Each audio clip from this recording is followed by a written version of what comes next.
घाबरलो इतकेच गंभीर एकदम गंभीर होऊन गेले तुम्ही सलाम म्हटलं सलामची सवय नाही का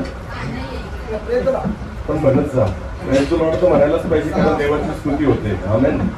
सलाम हा शब्द आहे की तुम्हाला शांती असो मला काय असो मी इतक्या लांबून आलो तर काहीतरी द्यायला बनतं ना म्हणून मी काय देऊन जाईल तुम्हाला कोणाची शांती कोणाची शांती देवाचा दास भले काही देऊ न देऊ पण एक गोष्ट देऊ शकतो काय आणि म्हणून प्रभूने सांगितलं ज्या घरात जाल त्या घरात तुम्ही काय असो असं म्हणा शांती शांती असो असं तुम्ही म्हणा. देवाचं वचन म्हणतं ते जरी फुकट दिलं तर तुम्ही फुकट द्या. हालेलुया. शांती मला कशी मिळाली फुकट. बोला कशी मिळाली मी तुम्हाला कशी दिली कुठे घेऊन जायची सोबत. हालेलुया.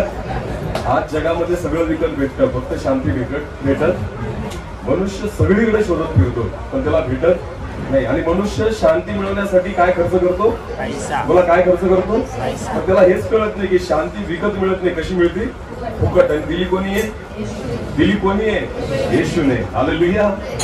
शांती या जगामध्ये प्रभू येशू ख्रिस्ताने दिली कारण त्याला माहिती होतं जगाला फक्त गरज कसली आहे सध्या शांतीची. मनुष्याकडे पैसा आहे जेवढा जास्त पैसा तेवढा जास्त गोळ्या चाललेत. खरं की खोट आहे खरं की खोट आहे. मी बऱ्याचदा बघितलं ऑब्झर्वेशन केलंय नियंत्रण असं मी निरीक्षण केलंय नीट लक्ष द्या माझ्याकडे बघायचं सगळ्यांनी की गरीबाला जास्त आजार होत नाही ज्याच्याकडे जास्त पैसा नसतो त्याला आजार बी गरीबासारखेच होतात. समजतंय तुम्हाला.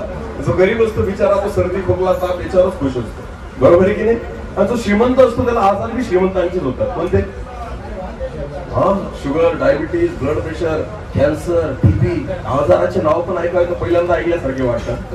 का माहिती का कारण देवाला पण माहिती पैसा कोण खर्च करू शकतो बोला बोला कोण करू शकतो श्रीमंतच म्हणून आजार पण देवाला तेच देतो की ज्याच्यामध्ये तो काय खर्च करू शकतो पैसा. पैशाने शांती विकत घेण्याचा प्रयत्न करतो तरी शांती भेटत कारण शांती जी आहे ना ती देवाने फुकट दिली आहे.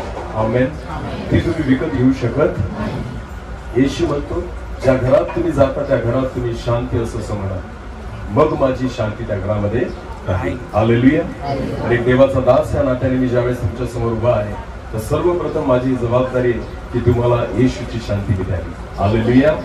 जे स्वीकारतील त्यांना भेटेल. Amen amen. Praise the Lord. बोले येशू मसीह की. वचनासाठी तयार आहात सगळेजण ठीक आहे. डोळे झाकून प्रार्थना करून वचनाकडे जाऊ. सर्वशक्तिमान आमच्या जीवनचे देवा आकाश आणि पृथ्वीच्या उत्पन्न करता प्रभू तुला धन्यवाद देतो स्तुती करतो की आज या मंडळीमध्ये येण्यासाठी तू कृपा दिलीस. हा समय तुझ्याकडून आहे परमेश्वर होता आणि म्हणून आम्ही तुझ्याकडे बघतो तू बोल आम्ही ऐकत आहोत. ही जी लोक या ठिकाणी बसलेली परमेश्वरा जेवढी माझा आवाज ऐकतायत प्रभू हे मला ऐकण्यासाठी नाही पण तुला ऐकण्यासाठी बसलेली ते बाबा. मी स्वतः देखील तुलाच ऐकू इच्छितो परमेश्वर होता आणि म्हणून तू बोल आम्ही ऐकत आहोत. ते वचन दे जे तुझ्याकडून आहे. तुझी वाणी आज आम्ही ऐकावी कारण परमेश्वर पिता मनुष्याची वाणी कोणाला बदलू शकत नाही पण ज्या वेळेस परमेश्वरा तू स्वर्गातून बोलतो मनुष्य बदलतो दे बाप्पा. मी प्रार्थना करतो आज त्या स्वर्गीय वाणीने प्रत्येकाच्या हृदयाला स्पर्श कर. हरेक अडखळ आणि बंधन तुटलं जाऊ दे प्रभू पण तुझ्या वचनाद्वारे आज आम्हाला प्रत्येकाला आशिषित कर. सर्व गौरव तुला मिळावं तुम्ही तुझीच महिमा व्हावी असं दे. आदर मान महिमा गौरव सन्मान जो तुझा आहे तुलाच देतो. प्रार्थना येशू प्रभू तुझ्या पवित्र आणि गोड नावाने मागितली. आमेन. हालेलुया. नीट लक्ष द्या. शाळेत गेलेत तुम्ही बरं पहिली दुसरी तिसरी चौथी कोणी ग्रॅज्युएशन झालं असेल कोणी नोकरीला असेल ठीक आहे. शाळा सगळ्यांना माहिती आहे बरोबर आहे ना. मी स्वतः शिक्षक आहे. मी काय मी हायस्कूलला शिकवतो माध्यमिकचा शिक्षक आहे. माझ्यासोबत आलेले ते पण जिल्हा परिषदचे शिक्षक आहे. आमचा शिक्षकांचाच ग्रुप आहे. आम्ही नोकरी करतो आणि सेवा पण करतो प्रभूची. मी यासाठी सांगतोय की तुम्ही आम्हाला उंच करावं म्हणून नाही पण परमेश्वर डबल नोकरी दिली देवाने आम्हाला. सरकारकडे डबल नोकरी मागितली तर भेटत पण माझा परमेश्वर इतका महान आहे ना की त्याने कशी नोकरी दिली. मी ऑलरेडी सरकारची नोकरी करतोय तरी परमेश्वराने सुद्धा मला त्याची नोकरी दिली म्हणून मी प्रभूला धन्यवाद देतो कारण लायकी नसताना त्या देवाने निवडलेला. आमेन. हालेलुया. हा जो स्टेज असतो ना जिथे मी उभा आहे या स्टेजवर ज्ञानाची अजिबात गरज नाही. बोला कसली गरज नाही. इथं आत्म्याची गरज आहे. कसली गरज आहे कारण ज्ञानाने तुम्ही देवाला दाखवू शकत नाही पण आत्म्याने तुम्ही देवाला दाखवू शकता. हालेलुया. कारण देवाचं वचन म्हणतं देव आत्मा आहे. देव काय आहे? म्हणून ज्ञानाने देवाला प्रगट करता येऊ शकत नाही, पण जर तुम्ही देवाचा आत्मा तुमच्या ठाई असेल तर तुम्ही देवाला प्रगट करू शकता. हालेलुया. आणि मी विश्वास ठेवतो की आपल्यामध्ये देवाचा आत्मा आहे. किती जणांचा विश्वास? मी विश्वास ठेवतो की जर तुम्ही विश्वास ठेवाल ना, कोणी आजारी असेल, कोणी बंधनात असेल, समस्येत असेल, वचन ऐकता ऐकताच परमेश्वर तुमचे रोग बरे करेल. आमेन. कारण तुम्हाला माहिती शब्द देव बोलला आणि ते झालं. हालेलुया. देव जे बोलला ते तुम्ही जर विश्वास ठेवला की हे देव बोलला तर तुमचे आजार बरे होतील. आमेन. विश्वास देवावर ठेवणं म्हणजे विश्वास देवाच्या शब्दावर ठेवणं. आमेन. देव कुठे आहे बरं? देव कुठे आहे म्हणून सांगेल मला, सांग बरं.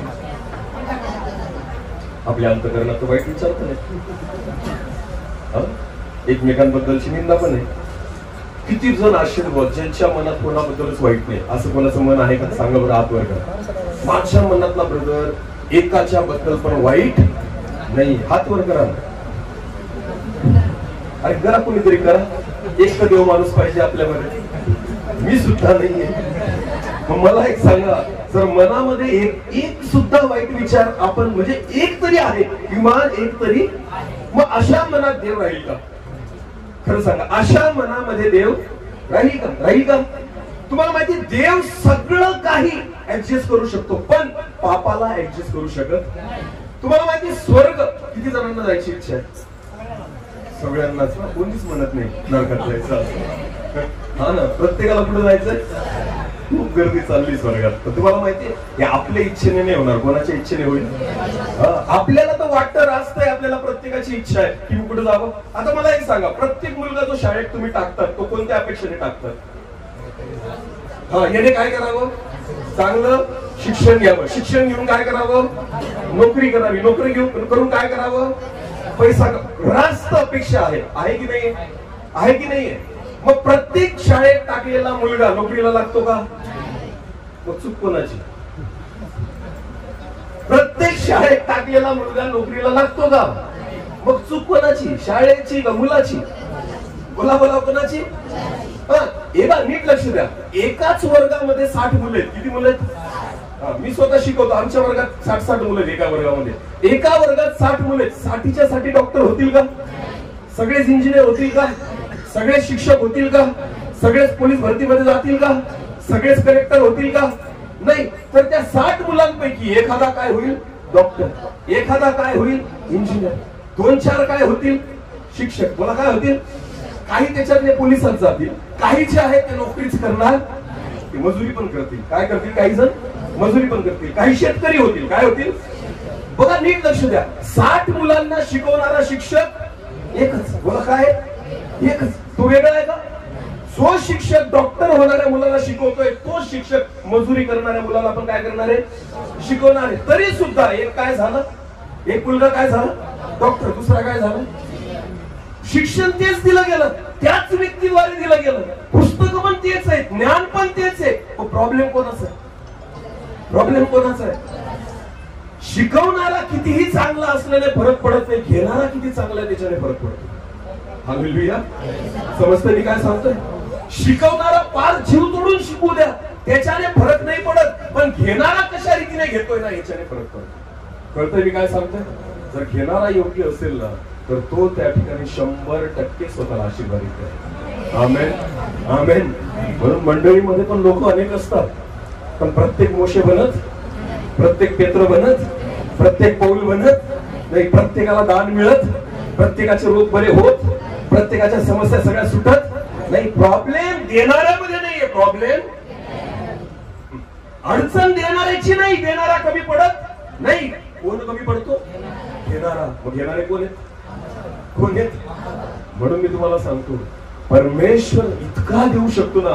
हिंदीमध्ये म्हणतात ना, जो खुदा देता है तो 56 फार के देता है. आमेन. घेणाऱ्याची झोळी फाटायला लागते. बायबल असं म्हणतं, जेव्हा पहिल्यांदा प्रभू येशू ख्रिस्त पेत्राला भेटला आणि पेत्राला म्हटलं, पेत्रा चल होडी जरा खोल पाण्यामध्ये घेऊन चल. पेत्र म्हटला, चल प्रभूजी तुझ्यासोबत येतो मी. जसा तो खोल पाण्यामध्ये घेऊन गेला, पेत्राला प्रभू येशूने सांगितलं, पेत्रा इकडे जाळी टाक. काय म्हटलं? पेत्रा इथं जाळी टाक. पेत्र काय म्हणतो प्रभू येशूला, प्रभू येशू रात्रभर मासे पकडून पाहिले, एक सुद्धा हाती लागला. रात्रभर मी मासे पकडले, इथं ह्याच जागेवर तुझी तर घेऊन आलेला आहे ना, मला इथं रात्रभर कष्ट करून थकलेलोय, मला एक साधा मासा सापडला नाही, पण तरी तू म्हणतोय ना प्रभू, म्हणून मी जाळी टाकतो. बायबल असं म्हणतं, जेव्हा पेत्राने प्रभू येशूचं ऐकून त्याच्यावर विश्वास ठेवून ज्यावेळेस ती जाळी त्याच जागेवर टाकली, बायबल असं म्हणतं एवढे मासे लागले की जाळी फाटायला लागली. किती मासे लागले? जाळी फाटायला लागली. ज्या जागेवर एक मासा सापडत नव्हता तिथे एवढे मासे सापडले की जाळी, बोला बोला, जाळी. ह्याच जागेवर कदाचित अजून तुम्हाला उत्तर मिळाली नसतील, पण विश्वास ठेवा, जर तुम्ही ग्रहण कराल ना, जाळी फाटूस्तोवर आशीर्वाद प्राप्त. आमेन. इकडं तिकडं भटकत फिरू नका. इथं नाही भेटलं तर तिथं जाऊ, तिथं नाही भेटलं तर तिथं जाऊ, असं करायचं नाही अजिबात. नीट लक्ष द्या. परमेश्वर जो दिल ना तुम्हाला इथंच दिल. हालेलुया. त्याच जागेवर दिल. प्रॉब्लेम हा आहे की आपण ऐकण्याला कमी पडतो. कशाला कमी पडतो? देणारा द्यायला कमी पडत नाही, घेणारा द्यायला कमी पडतो. हालेलुया. तुम्ही कमी पडू नका, म्हणजे परमेश्वर तुम्हाला काही कमी पडू देणार नाही. आमेन. अडचण देवामध्ये नाहीये, अडचण मनुष्यामध्ये आहे. हालेलुया. माझा प्रभू जो आहे ना, तो कधीच कमी पडू देत, तो भरपुरीने देणारा परमेश्वर आहे. साडी फाटेपर्यंत देणारा परमेश्वर आहे. तुम्ही म्हणाल बस झालं परमेश्वरा, आता बस झालं, किती देशील? प्रभू म्हणेल घे ना, तू मागितलंच आहे ना, मी द्यायला कमी पडणार नाही. आमेन. आमेन. परमेश्वर महान आहे, त्याचा अनुभव घेऊन पहा. बायबल देवाचं वचन सांगतं परमेश्वर किती चांगला आहे याचा अनुभव घेऊन पहा. आमेन. मी घेतलाय म्हणून तुमच्या समोर उभा आहे. लक्षात घ्या, मी जर देवाचा अनुभव घेतला नसता मी तुमच्या समोर उभं राहिलो नसतो. त्या जिवंत देवाचा अनुभव मी घेतलाय माझ्या जीवनामध्ये, म्हणून मी आज तुमच्या समोर उभा आहे, त्याच देवाला प्रगट करण्यासाठी. हालेलुया. हालेलुया. हा, परमेश्वर महान आहे, परमेश्वर कमी पडत नाही. आज आपण बघू देवाच्या वचनातून का आपली परिस्थिती बऱ्याचदा बदलत नाही, का आपल्या जीवनामध्ये अडचणी असतात. आज परमेश्वर त्याच्या वचनाद्वारे आपल्याशी काही गोष्टी बोलणार आहे. आपण बघू बरं, विश्वास ठेवू की प्रभू आज आपल्याशी बोलणार. एक वचन काढू, कोणीतरी वाचायला मदत करायची मराठीत बरं का मला. नीतिसूत्र याचा 24वा अध्याय. नीतिसूत्र याचा 24वा अध्याय. नीतिवचन 24 आणि वचन 30 आणि 32. आता या वचनाकडे ना सगळ्या बहिणींनी भावांनी नीट लक्ष द्या. परत एकदा बघा, एक मिनिट लक्ष द्या. नीतिसूत्र कोणी लिहिली आहेत? शलमोन. शलमोन कोण होता? राजा. बोला, शलमोन कोण होता? राजा. दाविदाचा मुलगा शलमोन जो इस्रायलाचा राजा होता, त्या राजाने ही नीतिसूत्र लिहिलेली आहे. हालेलुया. आता जेव्हा शलमोन नीतिसूत्र लिहितोय तेव्हा तो राजपदावर होता. बोला, तो काय होता त्यावेळेस? राजा होता. समजते तुम्हाला? तो राजा असताना त्यांनी नीतिसूत्र लिहिलेली आहे. तो काय म्हणतो या नीतिसूत्रात? परत एकदा वाचा तेच वचन. एकदा मी आळशाच्या शेताजवळून, बुद्धिहीनाच्या द्राक्षमळ्याजवळून जात होतो. नीट लक्ष द्या. पहिलं वाक्य, त्या वाक्याकडे नीट लक्ष द्या. काय म्हटलेलं? परत एकदा सिस्टर वाचा. एकदा मी आळशाच्या शेताजवळून व बुद्धिहीनाच्या द्राक्षमळ्याजवळून जात होतो. आता मला एक सांगा, तिथं पाटी लावलेली होती का हा द्राक्षमळा आळशाचा आहे? तिथं पाटी लावलेली होती का हा द्राक्षमळा मूर्खाचा आहे? अशी पाटी कोणी लावल का? लावल का? मग शलमोनाने कसं ओळखलं की हा आळशाचा आहे? शलमोनाने कसं ओळखलं की हा द्राक्षमळा मूर्खाचा आहे? शलमोनाने कसं ओळखलं की हा द्राक्षमळा अशा व्यक्तीचा आहे जो पूर्णपणे बेपर्वा आहे, ज्याला जबाबदारीची जाण नाहीये, ज्याला जे देवाने दिलेले त्याला त्याची जाण नाहीये. हा एक आळशी व्यक्ती आहे जो काम करायच्या लायक नाही, ज्याला श्रम करायला नको, ज्याला कष्ट घ्यायला नको. हा एक मूर्ख व्यक्ती जो पुढचा विचार करत नाही.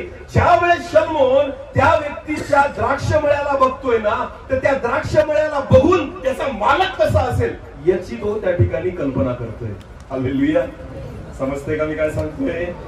समजते का मी काय सांगतोय? द्राक्षमळ्यावरून कोणाची पारख होते? मालकाची. बोला, कोणाची पारख होते? हा, बऱ्याचदा लेकरांवरून आई वडिलांची काय होते? लेकर जर वात्रट असले तर दोष कोणाला जातात? अरे बोला, कोणाला जातात? एवढंच काय हो, मुलगी लग्न करून जर सासरी गेली तिला काही जमलं नाही तर कोणाला सांगतात? काय म्हणतात ते? काय टोमणे मारतात सासरे? सासू काय टोम? तुझ्या मायने तुला शिकवलं? खरंय की खोट आहे? सोपी गोष्ट आहे ना. सासू काय टोमणार? सासूला तर फक्त चान्सच पाहिजे टोमणा मारायचा. सासू काय म्हणते? तुझ्या मायने तुला काही शिकवलं? म्हणजे कुठे गेलं ते? कोणावर खापर फुटलं? काही अडचण नाही. माझा आवाज मोठा आहे, येतोय बाहेर? नीट लक्ष द्या. जर समजा एखादी मुलगी लग्न करून सासरी गेली तर तिची सासू जी आहे ना, जर तिला काही जमलं नाही मुलीला, तर त्या ठिकाणी म्हणती तुझ्या आईने तुला काही शिकवलं नाही. याचा अर्थ पूर्णपणे खापर हे कोणावर फोडलं जातं? आई वडिलांवर. कारण त्यांची इच्छा आहे, एक रास्त इच्छा आणि अपेक्षा असते समाजाची, की वळण जे आहे ते कोणी लावलं पाहिजे? आई वडिलांनी. आई वडिलांनी लेकरांना लहानपणापासून सगळ्या चांगल्या वाईट गोष्टींचं काय लावलं पाहिजे? वळण लावलं पाहिजे. की कारण मोठ्यापणामध्ये वळण लावून होणार नाही. याचा अर्थ लेकरांवरून आई बापांची काय केली जाते? पालक केली जाते. तसंच प्रियांनो, बऱ्याचदा तुम्हाला मी सांगतो बघा, या ठिकाणी शलमोन त्या द्राक्ष मळ्याच्या जवळून चाललेला आहे. तो राजा आहे. तो काय स्वतः राजा आहे. तो द्राक्ष मळ्या जवळून पायी चालला असेल का? कशावर बसून चालला असेल? रथावर. बरोबर. कशावर? तो पायी चालणार नाही, तो घोड्यावर पण जाणार नाही. त्याचा स्वतःचा काय रथ आहे. आणि रथावर बसून शलमोन राजा ज्यावेळेस चाललेला होता, तर इकडं तिकडं बघत असताना त्याची दृष्टी एका द्राक्ष मळ्याकडे गेली. आणि जेव्हा त्याने त्या द्राक्ष मळ्याचा अवतार पाहिला, तर त्याला कोणाची कल्पना आली? मालकाची. की याचा मालक कसा असेल? कारण द्राक्ष मळ्याबद्दल काय लिहिलंय? वाचा, पुढे वाचा. एकदा मी आळशाच्या शेताजवळून बुद्धिहीनाच्या द्राक्ष मळ्याजवळून जात होतो, तेव्हा तो काटेऱ्यांनी भरून गेलेला आहे. द्राक्ष मळा कशाने भरून गेलेला आहे? सगळे काटे काटे झालेले, काट्यांचे झुडपं उगवलेले आहेत पूर्ण द्राक्ष मळ्यामध्ये. पुढे त्याची जमीन खाचकुयरी. खाचकुयरी माहिती का तुम्हाला? खाचकुयरी एक अशी वनस्पती आहे, जर तुमच्या अंगाला तिचा स्पर्श झाला तर काय व्हायला लागते? पूर्ण अंगाला खास सुटती. त्याला काय म्हणतात? खाचकुयरी. बायबल म्हणतं की त्याच्या द्राक्ष मळ्यामध्ये सगळे काटेरी झुडपांनी भरून गेलेली जमीन आहे आणि खाचकुयरीने काय म्हटलेले? व्यापली आहे. व्यापली कशाला म्हणतात? याचा अर्थ जमिनीवर दुसरी जागा राहिली. सगळीकडे काय पसरलेलं आहे? खाचकुयरी. बोला, काय पसरलंय? खाचकुयरी पसरली. पुढं व त्या द्राक्ष मळ्याची दगडी भिंत कोसळली आहे. हालेलुया. असे मला आढळले. तुम्हाला माहितीये, जेव्हा त्या द्राक्ष मळ्याचा अवतार त्याने पाहिला ना, त्याच्यावरून त्याला कळून गेलं मालक कसा असला पाहिजे. मालक कसा असला पाहिजे? या द्राक्ष मळ्याचा मालक कसा असला पाहिजे? आळशीच्या पुढे कोणता शब्द आहे अजून? बुद्धिहीन. म्हणजे काय? मूर्ख. बोला, बुद्धिहीन म्हणजे काय?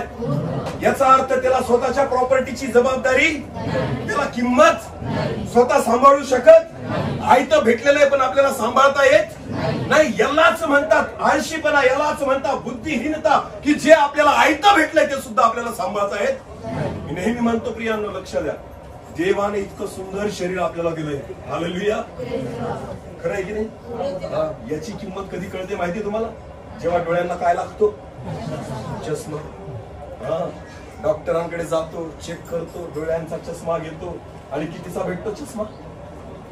1000, 1500, 2000चा. बरोबर आहे ना? चष्म्याला कशात ठेवता?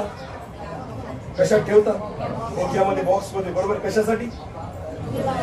तो फुटायला, तो तुटायला काळजी कोणाची आहे? चष्मा फुटायला, डोळे फुटले तरी, डोळे फुटले तरी पण चष्मा फुटायला. कारण चष्म्यासाठी काय दिले आणि डोळे कसे भेटले? नीट लक्ष द्या. चष्म्यासाठी काय दिले आणि डोळे कसे भेटले? किंमत कसली आहे आपल्याला? चष्म्याची का डोळ्यांची? डोळ्यांची किंमत कोणी फोडले? टीव्ही समोर बघून. टीव्ही मला आला तर घरी लावायला, लावून गेला बिचारा. 24 तास 12 तास कोण बसत होतं त्याच्या समोर? मोबाईल मध्ये कोण बघत होतं? अधिक वेळ त्या ते चष्मे लागत. आज कमी वयामध्ये लेकरांना चष्मे आहेत. ठीक आहे, वय झाल्यानंतर 40 नंतर लागला चष्मा, अडचण नाही. पण मी म्हणतो कमी वयामध्ये लेकरांना चष्मे आहेत की नाही?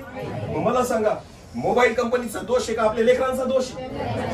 विषय काय प्रियांनो, लक्षात घ्या, देवाने जे दिलं त्याची आपल्याला किंमत परमेश्वराने फुकट दिलेला आहे. हालेलुया. याची किंमत केव्हा कळते माहिती? जेव्हा डॉक्टर तपासतात, पैसे घेतात, एक चष्मा किती हजाराचा देतात? 1000 ते 2000 रुपयाचा देतात. त्यावेळेस आपल्याला चष्म्याची किंमत कळते, पण डोळ्यांची किंमत कळत. हालेलुया.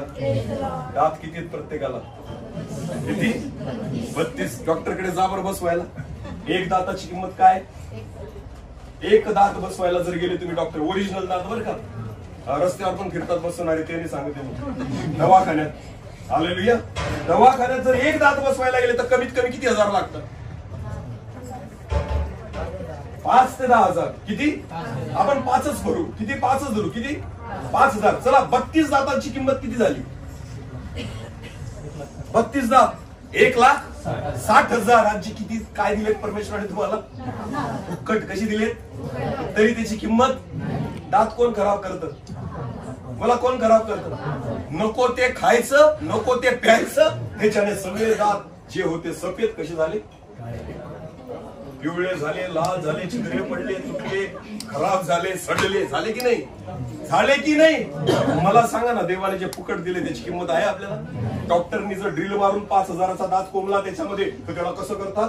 जपतात. तू द्यायचा, कारण याला काय दिलाय आपण? याच्यासाठी काय मोजलाय आपण? पण जो फुकट भेटला त्याची किंमत. अरे परमेश्वराने जे शरीर तुम्हाला दिलेले ना, याची किंमत करता येणार? आज अनेकांनी त्या द्राक्षमळ्यासारखी स्वतःची परिस्थिती करून ठेवली. समजतं मी काय सांगतो? आज स्वतःच्या शरीराची परिस्थिती अनेक लोकांनी कशासारखी करून ठेवलेली आहे? त्या मूर्खाच्या द्राक्षमळ्यासारखी. सगळं काटेरी झुडपं त्याच्यामध्ये वाढलेली आहेत, सगळं काचकुईने भरलेलं आहे, सगळी घाण करून टाकलेली आहेत. आणि मग आपल्याला कोण आठवतो? कोण आठवतो? हाती पायी स्वतःचा नाश केलाय. समजतं मी काय सांगतोय? समजतं मी काय सांगतो? तंबाखू माहिती? तंबाखू सांगा बरं एखादा ब्रँडचं नाव. पुढीचं नाव काय असतं तंबाखूच्या? गाय छाप. मी पण खायचो पहिले, खूप खाल्ली. गाय छाप खायचो, तंबाखू आपलं काय विमल खायचो, गुटखा खायचो, सिगरेट खायचो, दारू प्यायचो. सगळं केलंय मी आयुष्यामध्ये, सगळं केलंय. 14 वर्ष झाले मला प्रभू मध्ये येऊन. किती झाले? 14 वर्षापूर्वी तो जुना माणूस म्हणून गेला. 14 वर्षापूर्वी तो जुना माणूस मरून गेला. आज जो तुमच्या समोर उभा आहे ना, तो पूर्ण नवीन आहे. एक लक्ष द्या. गायछापची पुडी पाहिली का तुम्ही? बघितली असेल ना? त्याच्यावर काही फोटो असतो, बघितलाय का तुम्ही? ऐश्वर्या रायचा फोटो असतो. नाही? नाही का? कोणाचा फोटो असतो? नाही नाही नाही. कसला? कॅन्सरचा. म्हणजे काय? एका व्यक्तीच्या गालाचा फोटो असतो ज्याला तोंडाला काय झालाय. चांगलं वाटतं का बघायला? चांगलं दिसतं का? नाही. त्या फोटोच्या खाली काय लिहिलेलं असतं मोठ्या अक्षरामध्ये? सावधान, तंबाखू सेहत के लिए हानिकारक है, इसे खाने से क्या होता है. असं कोणी लिहिलेलं असतं? बोला बोला, कोणी लिहिलेलं असतं? कंपनी वाल्याने. आता वास्तविक त्याला विकायचंय का नाही विकायचंय? त्याला पैसा पाहिजे का नको? तरी सुद्धा तो खाली काय लिहून ठेवतो? हे खा का खाऊ नका. तो काय लिहितो तिथं? खा का खाऊ नका. हे खाल्ल्याने काय होतं? तरी सुद्धा लोकांना काळजी कोणाची? त्या मालकाची. तू कसा जगशील? आम्ही खाणार नाही तर तू कसा जगशील? तुझे पोरं शाळेत कसे जातील? तू स्वतःसाठी घर कसं बांधशील? तुला जगवण्यासाठी आम्ही मरायला. खरंय की खोटंय? अरे बोला, खरंय की खोटंय? माणूस त्याला जगवण्यासाठी स्वतः सुद्धा मरायला तयार आहे. कधीच बायकोचा फोटो खिशात राहणार, कधी लेकरांचा फोटो खिशात राहणार. आणि सडलेलं तोंड कुठं घेऊन फिरतात? अरे सांगा, सडलेलं तोंड कुठं घेऊन फिरतात? 24 तास कुठं असतं? झोपताना कुठं असतं? खुशाजवळ. बायकोचा फोटो राहणार, किती सुंदर असली तरी फोटो राहणार, लेकर कितीही गोड असले तरी फोटो राहणार. सडलेलं तोंड कुठे? नेहमी कुठे? हृदयाजवळ, आपल्या खिशामध्ये, आपल्या पाकिटामध्ये. मला सांगा ना, काय हाताने स्वतःचा नाश नाही करते? बोला बोला, हाताने स्वतःचा नाश नाही करते. परमेश्वराने जे फुकट दिले ना, मनुष्य त्याचा नाश स्वतःहून करतोय. त्याच व्यक्तीप्रमाणे ज्या व्यक्तीचा द्राक्षमळा जेव्हा सलमोनाने पाहिला ना, तर सगळी जमीन काचकुरीने व्यापलेली त्याने पाहिली. सगळ्या ठिकाणी त्या ठिकाणी काटे कुसळे त्या ठिकाणी उगवलेले होते, कारण त्या व्यक्तीने स्वतःच्या जमिनीची काळजी घेतली, तिच्याकडे लक्ष दिलं नाही. हालेलुया. भिंत सुद्धा काय झालेली आहे? पडलेली आहे. भिंत कशासाठी असते? संरक्षण. कशासाठी? शेताला भिंत का बांधतात? कुंपण का बांधतात शेताला? सांगा. कोणापासून वाचवण्यासाठी. समजा तुम्ही गहू पेरले तर कोण येऊ शकतं? कोणतेही, नाही का, जे जनावर आहेत ती येऊ नये, त्यांनी नासधूस करू नये, त्यांनी खाऊ नये, म्हणून तुम्ही काय बांधलेले? कुंपण. त्याला काय म्हणतात?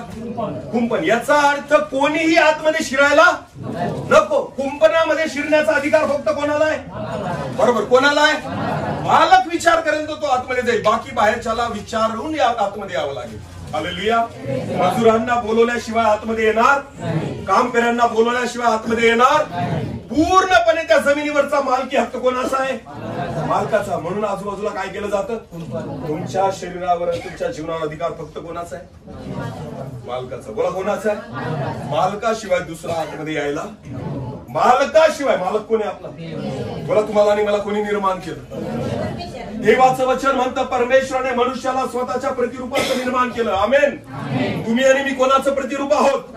देवाचं. तुम्हाला आणि मला कोणी निर्माण केलेलं आहे? जर तो तुमचा आणि माझा मालक आहे, काय तुमचे डोळे तुम्ही बनवले? तुमचे हात तुम्ही बनवले? तुमचे पाय तुम्ही बनवले? अरे या शरीरामध्ये एवढ्या असंख्य नसा वाहत आहेत ना, तुम्हाला माहितीये का? हृदय प्रत्येकाचं आहे, डाव्या बाजूला आहे की नाही? जन्मापासून ते हृदय काय करते? डॉक्टर बघा हेडफोन लावून चेक करतात. ऐकलंय का? टेलिस्कोप म्हणतात त्याला. हा ना, चेक करतात ना. गाणं ऐकतात का ते? काय ऐकतात? घसके ठोके हृदयाचे. तुम्हाला माहिती हृदय काय? हृदय काय असतं? बरोबर. काय करतं ते? कशाला पंप करतं? रक्ताभिसरण क्रिया जी आहे ना, म्हणजे डोक्यापासून तर पायाच्या तळव्यापर्यंत रक्त वाहत राहतं. काय करत राहतं? रक्त थांबत नाही. ते वाहण्यासाठी आणि त्याला गोल गोल गोल गोल फिरवण्यासाठी हृदय काय करतं? ही मोटर आहे. बोला, काय ही? कधीपासून चाललेली आहे? बोला, कधीपासून चाललेली आहे? जेव्हा तुम्ही पहिला श्वास घेतला आईच्या गर्भामध्ये, तेव्हापासून हृदय काय करतंय? काम करते. हालेलुया. समजते का मी काय सांगतो? शेतामध्ये मोटर बसवा, किती वर्षांनी काढून परत करावी लागते? 1 वर्ष 2 वर्षांनी. बरोबर आहे ना? नाही काढली तर काय होईल? बंद होईल. माझ्या देवाने जन्मापासून आपल्याला एक मोटर बसून दिलेली आहे. तुम्हाला माहिती आहे? तेव्हापासून झोपेमध्ये सुद्धा काय करते ती? तुम्ही झोपलेले असतात, मोटर झोपत.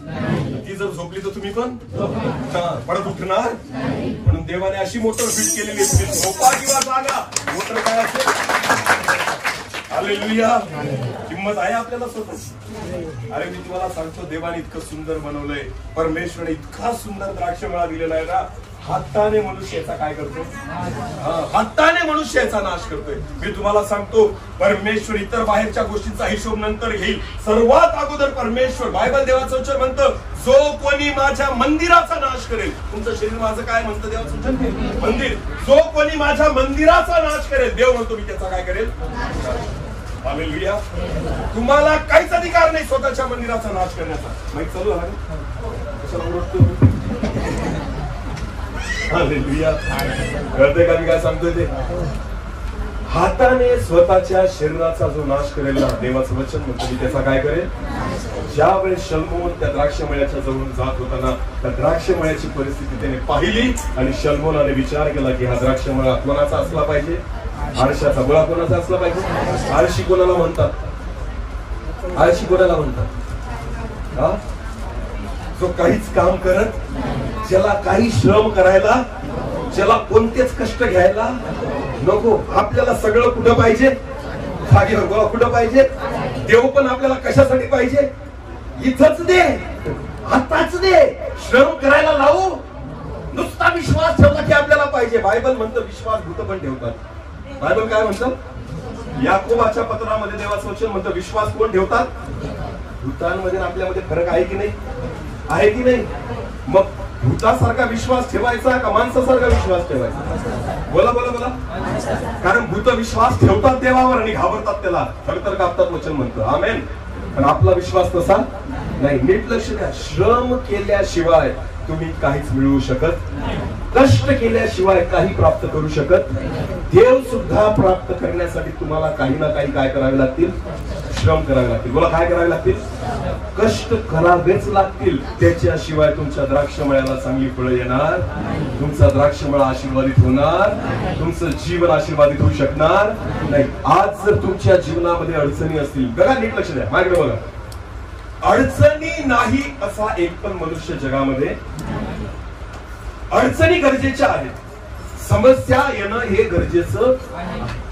एकदा एका पास्टरांकडे एक म्हातारी बाई गेली, म्हणजे आजी गेली, विधवा होती, आणि तिने सांगितलं, पास्टर माझ्यासाठी प्रार्थना कर. काय सांगितलं? पास्टरांनी म्हटलं, काय विनंती बाई सांग. ती म्हटली, मला काहीच आजार व्हायला, मला कोणतं संकट यायला, मला कोणता त्रास व्हायला, मला कोणतंच दुःख यायला, कोणतीच अडचण मला यायला नको. याच्यासाठी माझ्यासाठी काय करा, प्रार्थना करा. पास्टरांनी तिच्या डोक्यावर हात ठेवला आणि म्हटलं, देवा आज रात्रीला उचल. काय प्रार्थना केली? देवा आज रात्रीला तुझ्याकडे उचल. तिने हात झटकून दिला पास्टरांचा. ती म्हटली, पास्टर येडे झाले का काय? मेली मग रात्री देवाने प्रार्थना ऐकली तर? आज रात्री मेली, काय करू? पास्टर म्हटले, बाई जोपर्यंत जिवंत आहे ना, दुःख येतील, संकट, आजार, जर तुला सुख, आनंद आणि सगळ्यात चांगल्या गोष्टी पाहिजे असतील ना, जे कधी संपायला नको, एकाच ठिकाणी. कुठं? स्वर्गात. बोला, कुठं? काय चुकीचं मागितलं तुझ्यासाठी? इथं राहायचं असेल तर हे भोग, आणि जर नसेल राहायचं, तुला सुखच पाहिजे तर कुठं जाय? देवाजवळ. कुठं जाय?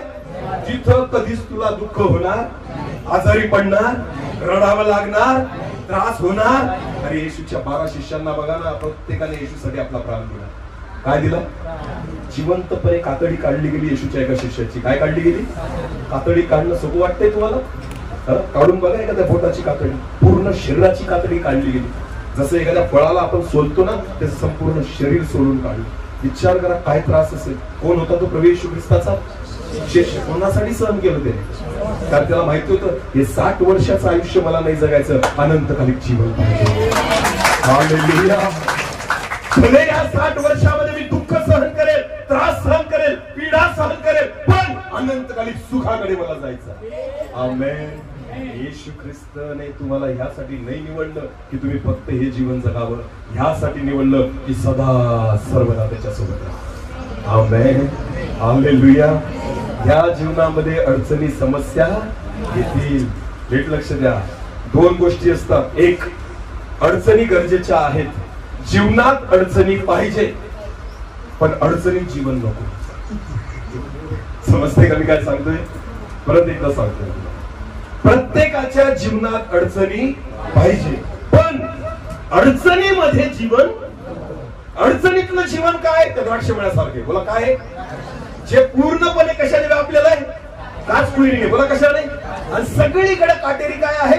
झुडपे. याचा अर्थ दुसरं काही उगायला जागाच असं जीवन नको. याला म्हणतात अडचणीतलं जीवन. याला काय म्हणतात? जीवनातली अडचण काय असते माहिती का? तुम्ही पेरणी केली, पीक उगवलं, त्याच्यामध्ये सुद्धा काय उगवतं? मग तुम्ही काय करता? मग तुम्ही काय करतात? गवत उगवलं, निंदणी करतो ना आपण. निंदतात की नाही? निंदणी करून ते गवत काय केलं जातं? काढलं जातं. का तुम्ही तो गवत बघून रडायला लागतात? हे का आलं असं? शेतकऱ्याला माहितीये, जर पेरलं गेलं तर त्याच्या सोबत काय उगवणार आहे? गवत. शेतकरी ठरून चालतो की आपल्याला गरज कसली आहे? पिकाची. बोला, कसली आहे? गवत आपण काय करू? काढून टाकू. कारण ते काढता येणं शक्य आहे. अडचणी निघतील, लक्षात घ्या. आमेन.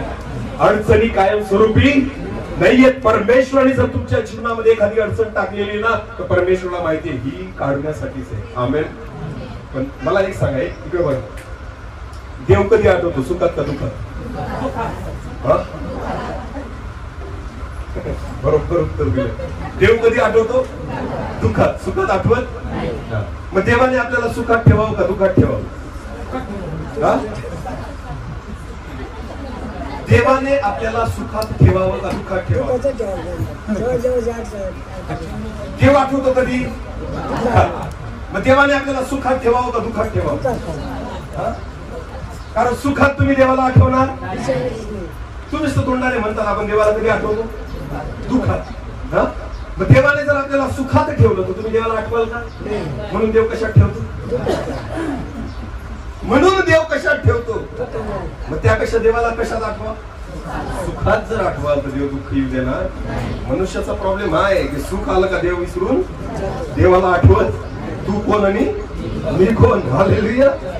तोंडानेच म्हणतो मी देवाला कधी आठवतो? दुःखात. बोला कधी आठवतो? मग देव म्हणतो ना दुःखातच. किमान त्या निमित्ताने माझी आठवण तर करशील. हालेलुया. एक लक्ष द्या, जर आपल्या जीवनामध्ये समस्या येतात तर यासाठी नाही की देव आपला राग करतो, बिलकुल नाही. देव आपल्यावर इतकं प्रेम करतो की देवाला वाटतं की यांनी माझी काय करावी? आठवण करावी. बोला काय करावी? म्हणून देव काय देतो आपल्याला? कारण देवाला माहिती सुख दिलं तर हे मला आठवणार, सगळं काही देऊन टाकलं तर मला आठवणार नाही. म्हणून देवाला थोडं थोडं काय द्यावं लागतं. अरे बोला ना, नीट लक्ष द्या. एक गोष्ट सांगू का? कंटाळले का? ऐकायचं का? गोष्ट सांगू. 5 मजली इमारत होती. किती मजली? 5 मजली इमारत उंच असते का कमी उंच असते? उंच असते. 5व्या मजल्यावर एक व्यक्ती उभा होता. कितव्या मजल्यावर? अतिशय उंचावर. आणि खाली काही लोक उभे होते. नीट लक्ष द्या. आता त्या 5व्या मजल्यावरच्या व्यक्तीला या लोकांना हाक मारायची, खालच्या लोकांना. पण तो वरून हाक मारायचा. आता त्या गर्दीमुळे कोणालाच तिचा आवाज जात नव्हता. तो बिचारा बऱ्याच वेळापासून त्यांना हाक मारत होता, पण कोणीच ऐकायला तयार नाही. मग त्याने एक विचार केला, चला एक युक्ती करू आपण की या लोकांनी माझ्याकडे बघावं. त्याने काय केलं? खिशातनं 10 रुपयाची नोट काढली. काय केलं? 10 रुपयाची नोट काढली आणि ती नोट घेऊन तो गॅलरीमध्ये आला आणि 5व्या मजल्यावरून ती 10 रुपयाची नोट खाली सोडली. समजतंय तुम्हाला? ती नोट हळूहळू हळूहळू अशी उडत उडत खाली पडली. एका व्यक्तीने पाहिलं वरून काय पडली, कितीची नोट पडली. त्याने पाहिलं, त्याने वर बघितलं, त्याने गपचूप त्या नोटेकडे बघितलं, जवळ गेला, खाली वाकला, खिशात टाकली आणि परत जसा जसा उभा राहिला. गपचूप टाकून कोणाला सांगितलं, वर पण पाहिलं. आता हा वरून बघतोय, अरे माझे 10 रुपये. याने काय वर बघितलं, त्याने विचार केला अजून एकदा चान्स घेऊ. काय करू? अजून एकदा चान्स घेऊ. त्याने 50 रुपयाची नोट काढली. कितीची काढली? परत 50ची नोट घेतली, वरून खाली टाकली. परत ती नोट वळून खाली हळूहळू हळू पडली. आता दुसऱ्या एका व्यक्तीने पाहिलं, वरून काय पडली? 50ची नोट. तो पण पटकन गेला त्या नोटेजवळ, पाय ठेवला, खाली वाकला, घेतली, खिशात टाकली. वर बघितलं, याचे किती रुपये गेले? 7. तरी कोणी वर बघितलं? याला कळलं की आता हा जो कार्यक्रम आहे ना, हा आपल्या तोट्याचा आहे. कारण किती पैसे गेले? 60 रुपये. तरी कोणी वर बघितलं? मग आता याने विचार केला आपल्याला दुसरी काहीतरी युक्ती करावी लागेल. नीट लक्ष द्या. मग तो गॅलरीमध्ये इकडे तिकडे बघायला लागला. बघितलं तर त्याला एवढा दगड सापडला, खडा सापडला. काय सापडला? एवढा दगड, एवढा खडा सापडला. त्याने तो दगड उचलला, खडा उचलला आणि गॅलरीत आला. गॅलरीत आला आणि खाली जे लोक उभे होते ना, एकाच्या डोक्याला नेम धरला आणि वरून टक्कन त्याच्या डोक्यात हाणलं. जसा वरून तो दगड त्याच्या डोक्यात पडला, त्याने लगेच वर पाहिलं. कुठे पाहिलं? देवाला अधून मधून दगड हाणावे. हा, देवाला हौस नाही, पण आपण वर बघत. आपण वर बघत. नुसता आशीर्वाद भेटला ना, कोणीच वर बघत. 60 रुपये वरून खाली पडले, एकाने पण वर बघितलं, पण जसा दगड डोक्यात पडला लगेच कुठं बघितलं. म्हणून परमेश्वराला अधून मधून काय मारावे लागतं? कारण मनुष्याने कोणाकडे बघावं? कोणाकडे बघावं? हालेलुया. देव आपल्यावर इतकं प्रेम करतो ना की परमेश्वराची इच्छा आहे तुम्ही नेहमी माझ्याशी जोडून असावं. आमेन. मी तुम्हाला सांगतो, समस्या येणारच नाही, अडचणी येणारच नाही, आजार येणारच नाही, दुःख येणारच नाही. केव्हा माहितीये? जेव्हा तुम्ही सुखात सुद्धा देवाला आठवाल. आमेन. बोला की कशात आठवाल? सुखात. आज 15 वर्ष झाले प्रभूची सेवा करतोय. किती वर्ष? 15 वर्षापासून एकदा पण दवाखान्यात गेलो, एकदा पण इंजेक्शन टोचलं, एकदा पण स्वतःला सलाईन लावलेली नाही, अजिबात नाही. का? कोण आहे माझ्यासोबत? कोण आहे माझ्यासोबत? मी नुसता दुःखात नाही देवाला आठवत. मी केव्हा आठवतो? प्रार्थना माझी सवय आहे. प्रार्थना माझी काय? एका विश्वासू व्यक्तीसाठी प्रार्थना त्याची काय असली पाहिजे? सवय. गरज नाहीये प्रार्थना आपली. हालेलुया. बऱ्याच लोकांसाठी प्रार्थना काय असते? गरज. गरज वाटली तर मी काय करतो? गरज वाटली तर मी कोणाला आठवतो? गरज नाहीये माझा परमेश्वर. माझा परमेश्वर तुमच्या गरजेचा आहे. हालेलुया. त्याला गरज बनवू नका, त्याच्याशिवाय आपण राहू शकत नाही. आमेन. सवय लावा देवाची. काय लावा? प्रार्थना ही माझी सवय आहे. मग काही असो नसो, मीटिंग असो नसो, कुठं जायचं असो नसो, आजारी असो नसो, सुख दुःख असो नसो, मी काय करतो? मी काय करतो? कारण प्रार्थनेची मला काय लागलेली आहे? मला सवय. हालेलुया. देवाची काय लावा? सवय. मी तुम्हाला सांगतो, जो व्यक्ती देवाची सवय लावतो ना, त्याला कसलीच कमी पडत, कसलीच घटी पडत. कारण देव त्याला न मागण्या अगोदर आणि मागण्या पलीकडे प्रवेश होतो. आमेन, आमेन, हालेलुया. कारण आपला मालक कोण आहे? आपला मालक कोण आहे? तुम्ही त्याला आठवा, तो मालक सांभाळेल तुम्हाला. तुम्ही त्याला आठवा, तो प्रत्येक गरज तुमची पूर्ण करेल. तुम्ही त्याला आठवा, तो परमेश्वर प्रतिदिन तुमच्या सोबत उभा राहील. तुम्ही मागण्या अगोदर परमेश्वर तुम्हाला सगळ्या गोष्टी पुरवेल. आमेन, आमेन, हालेलुया. म्हणून देवाचं वचन सांगतो प्रियांनो, ज्यावेळेस शल्मोन त्या द्राक्षमळ्याजवळून चाललेला होता, जेव्हा त्याने त्या द्राक्षमळ्याकडे पाहिलं, निरखून पाहिलं, तर त्याने बघितलं की त्या द्राक्षमळ्याचा फार अवतार झालेला आहे. फार सगळे काटे कुसळे आणि सगळीकडे त्या ठिकाणी काचकुरी आहे. आणि ज्यावेळेस तो पाहत होता, त्याने विचार केला की हा द्राक्षमळा कोणाचा असला पाहिजे? आयुष्याचा. बोला, कोणाचा असला पाहिजे? आत्मिक आळस चांगला नाही, लक्षात घ्या. आज अनेक लोकांच्या जीवनामध्ये आत्मिक आळस आहे. जसं पास्टर साहेबांनी पण इथं उदाहरण दिलं होतं की काही लोक वर्षाला येतात, काही लोक महिन्याला येतात आणि काही लोक आठवड्याला. बोला, काही लोक आठवड्याला. देवाला कधी स्तुती करतात. काही लोक वर्षांनी एकचदा, जे नाताळाचे ख्रिस्ती असतात. काही महिन्यातून प्रभू बोध घ्यायला एकचदा. आणि काही जे असतात दर रविवारी. बरोबर आहे ना? परमेश्वर तुमच्या आणि माझ्याकडून अशी अपेक्षा करत, देवाची अपेक्षा तुम्ही रोज देवासोबत चाला. आमेन. तुम्ही देवासोबत रोज चाला. रोज परमेश्वर तुमच्या सोबत असला पाहिजे. रोज परमेश्वराच्या उपस्थितीमध्ये आपण असू. देवाची मला सवय झाली पाहिजे. मला काय झाली पाहिजे? सवय झाली पाहिजे. आज लोकांना टीव्हीची सवय झालेली आहे. आज लोकांना मोबाईलची सवय झालेली आहे. आज लोकांना जगातल्या गोष्टींची सवय झाली, पण अजून सुद्धा देवाची सवय झालेली. टीव्ही बघितला नाही तर आम्हाला करमत नाही. सिरियलचा टाइम झाला, लगेच कुठं बसतात? कसला टाइम झाला? सिरियलचा टाइम झाला. बघा, याला म्हणतात सवय. बोला, याला काय म्हणतात? सवय. भले हातातले काम. काही बहिणी अशा असतात ना, सिरियलची ज्यांना सवय असती, जेवण 1 तास लेट बनतं. कारण टाइम कसला झाला? भावांना क्रिकेट बघायचा हाऊस असतो. कसली क्रिकेट? IPL ची मॅच सुरू झाली, भारत पाकिस्तानची मॅच सुरू झाली, तर आम्ही सगळे काम धंदे सोडून कोणासमोर बसतो? बोला, कोणासमोर बसतो? कारण आपल्याला त्याची काय झालेली आहे? सवय. हातातले काम टाकले ना आपण त्या गोष्टींना वेळ देतो. याला म्हणतात सवय होणं. तुम्हाला माहितीये, देवाची अशी सवय होऊ द्या की सगळ्या गोष्टी नंतर पहिले माझा परमेश्वर माझ्यासाठी. हालेलुया. पहिले देवाची सवय करा. मी देवासोबत बसेल, मी प्रार्थना करेल, मी वचन वाचेल, मी देवाच्या उपस्थितीत बसेल, मी त्याची आराधना करेल. जेव्हा देवाची तुम्ही सवय लावाल ना, मी तुम्हाला सांगतो, तुम्हाला कसलीच कमी पडणार. बायबल देवाचं वचन म्हणतं स्तोत्र संहिता 23 मध्ये, परमेश्वर माझा मेंढपाळ आहे, मला काही उणं पडणार, काहीच उणं पडणार. मृत्यूच्या छायेच्या दरीतून मी जात असलो तरी कसल्याही अरिष्टाला भिणार, कारण तुझी आगडी आणि तुझी काठी मला देतात. आमेन. माझ्या शत्रूंच्या पुढे तू पुढे ताट वाढीतोस, माझ्या डोक्याला तेलाचा, माझे पात्र काठोकाठ भरून खरोखर माझ्या आयुष्याचे सर्व दिवस मला कल्याणमध्ये या. आमेन. आणि परमेश्वराच्या घरात मी, शेवटी काय म्हटलेले, परमेश्वराच्या घरात मी. आपल्या घरात आपण चिरकार राहणार, तर कोणाच्या घरात चिरकार राहू? जायचं कुठे आपल्याला? उद्देश कोणता असला पाहिजे? Hallelujah, hallelujah. देवाची अपेक्षा आहे की तुम्ही त्याच्या सोबत राहा, त्याच्या कळपामध्ये राहा, त्याची सवय पाडा, स्वतःला आळसापासून बाहेर काढा. आमेन. आपली दुर्दशा जी झालेली ना, ती आळसापोटी झालेली. कारण देवाला वेळ देत, प्रार्थना करत. किती दिवस दुसऱ्यांनी प्रार्थना करायची आपल्यासाठी? देव यासाठी नाही आला की माझ्याद्वारे तुमच्याशी बोलावं. देव यासाठी आला का त्याने डायरेक्ट तुमच्याशी बोलावं. आमेन. समजतं मी काय सांगतोय?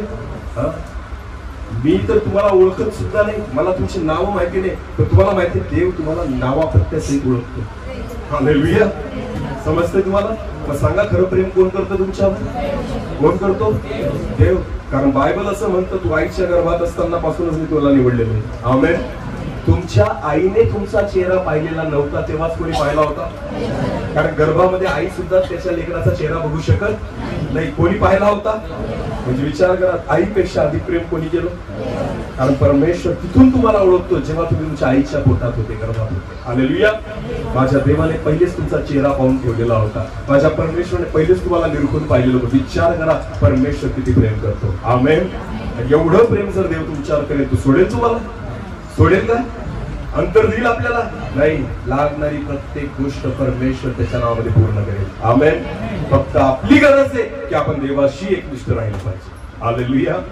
आपला आळस आपण टाकला पाहिजे, आपला चुकीचा स्वभाव आपण दूर टाकला पाहिजे, नाहीतर आपली परिस्थिती त्या द्राक्षमळ्या समान होईल ज्या द्राक्षमळ्याची पूर्ण नासधूस झालेली होती, भिंत पडलेली होती, कोणी पण आतमध्ये शिरू शकत होतं, त्या ठिकाणी त्याला सुरक्षा राहिली. असं जीवन आपलं होतं बऱ्याचदा देवापासून दूर गेल्यानंतर. मी तुम्हाला सांगतो, कोणता पण आजार येतो, कोणतं पण संकट येतं, कोणती पण समस्या येते, कोणतीही निराशा येते, सैतान आपल्या जीवनामध्ये काम करतो, कोणी पण येऊन आपल्याला बोलून जातो. ही परिस्थिती का आली? कारण आपली भिंत काय झालेली आहे? तुटलेली. बोला, काय झालेली आहे? तुटलेली. कोणताच आजार आला नाही म्हणत नाही आपण. एच, डायबिटीज ये, ब्लड प्रेशर ये, अजून कोणता असेल चांगला इकडे नवीन एखादा आला तरी त्याला पण आपण आमंत्रण घेऊन घरी बोलवतो. का माहिती का? आपली भिंत काय झाली आहे? बोला, आपली भिंत काय झाली? तुटलेली आहे. कारण आपण आळस केला. हालेलुया. ज्यावेळेस तुम्ही प्रार्थना कराल, भिंत परत एकदा उभी राहील. आमेन. जेव्हा तुम्ही देवासोबत वेळ घालवाल, परत एकदा भिंत बांधली जाईल. आणि मी विश्वासाने सांगतो, बाहेरच्या गोष्टी आतमध्ये शिरणार, कोणतंच बाहेरचं होणार. अनेक लोक म्हणतात ना, कोणीतरी बाहेरचं केलंय. काय म्हणतात? बाहेरचं काय? आलंच कसं काय आतमध्ये?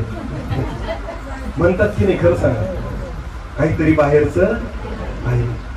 आणि मला एक सांगा, द्राक्षमळ्याला काय केलेलं आहे? कुंपण. बोला, काय केलंय? कुंपण का केलंय? कारण बाहेरचं आतमध्ये यायला. मग जर बाहेरचं होतंय तुम्हाला, तर याचा अर्थ कुंपण काय झालंय? कुंपण काय झालंय? पडलंय. जर कुंपण पडलं नसतं, बाहेरचं आतमध्ये आलं असतं का? मग ज्यांना वाटतं ना बाहेरचं, याचा अर्थ आपली भिंत काय झाली आहे? हालेलुया.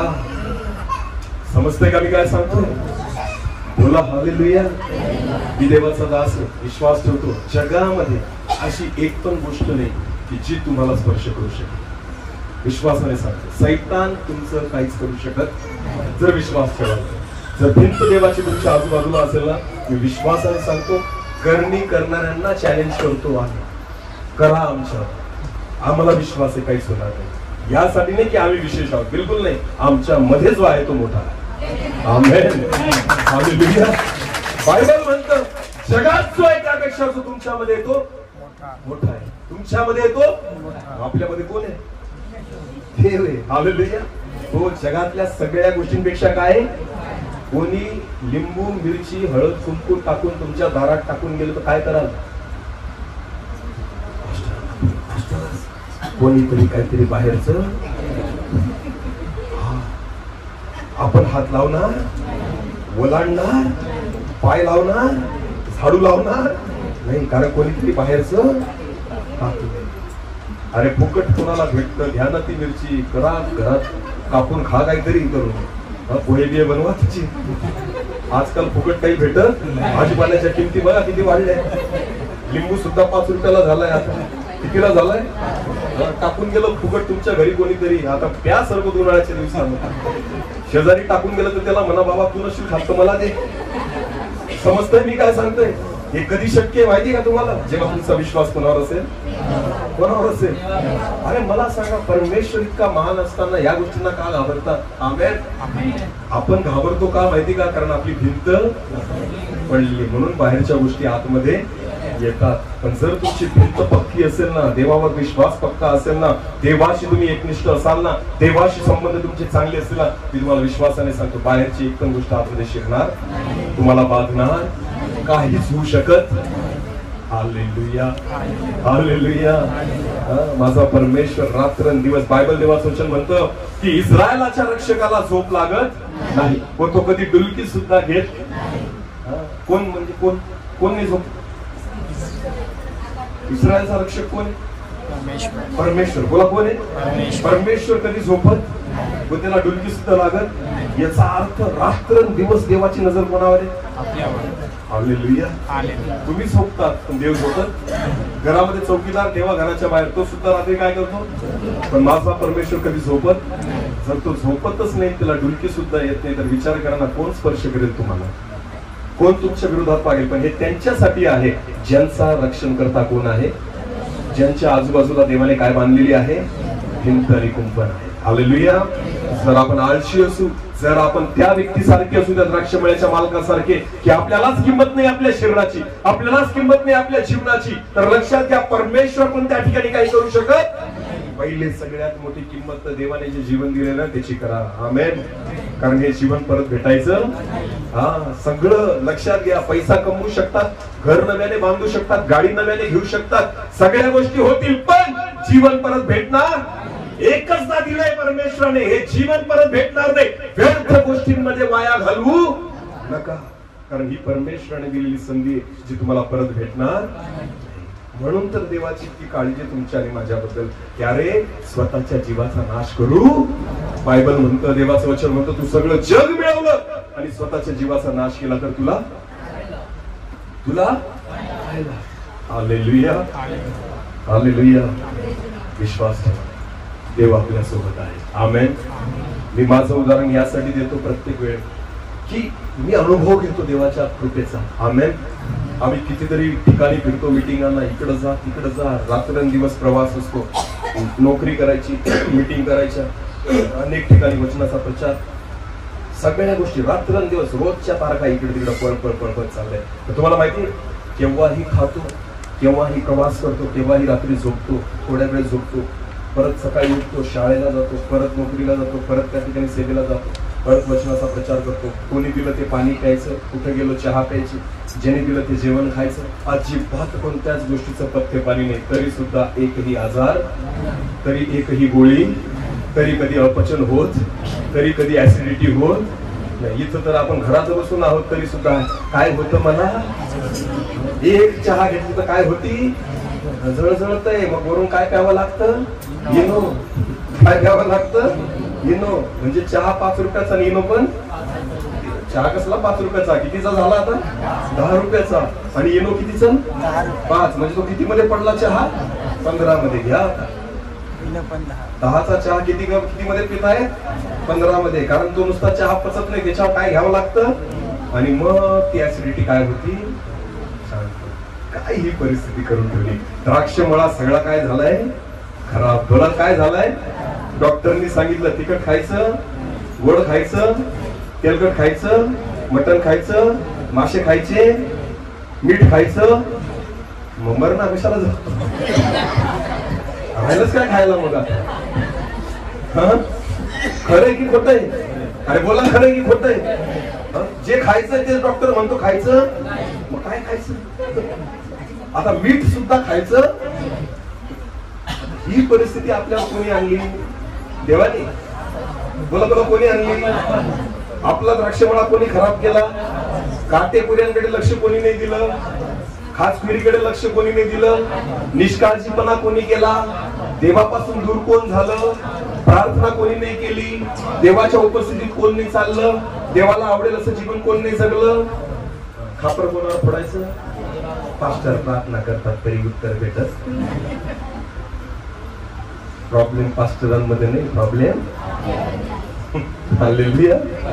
कळतंय की मी काय सांगतोय. काहीच नाही झालं ना, शेवटी कोणावर खापर फोडायचं.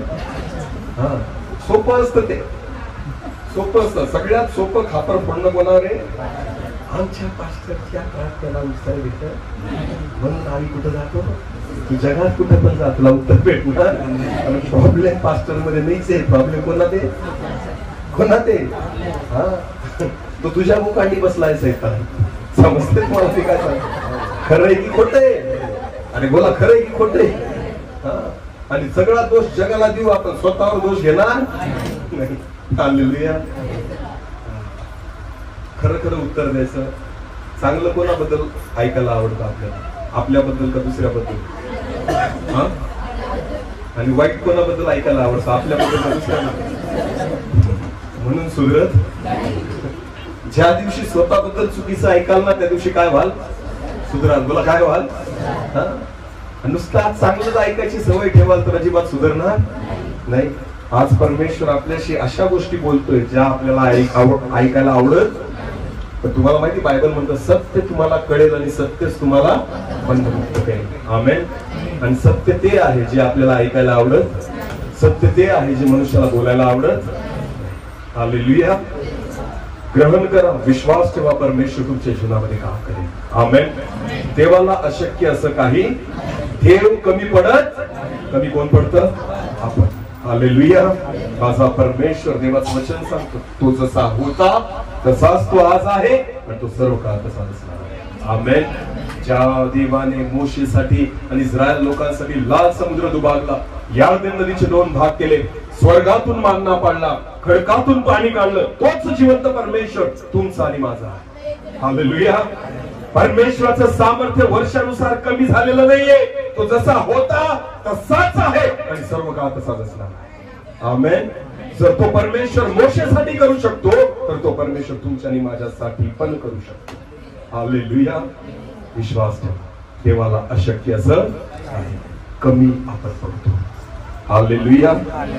हालेलुया. एक वचन वाचू आपण.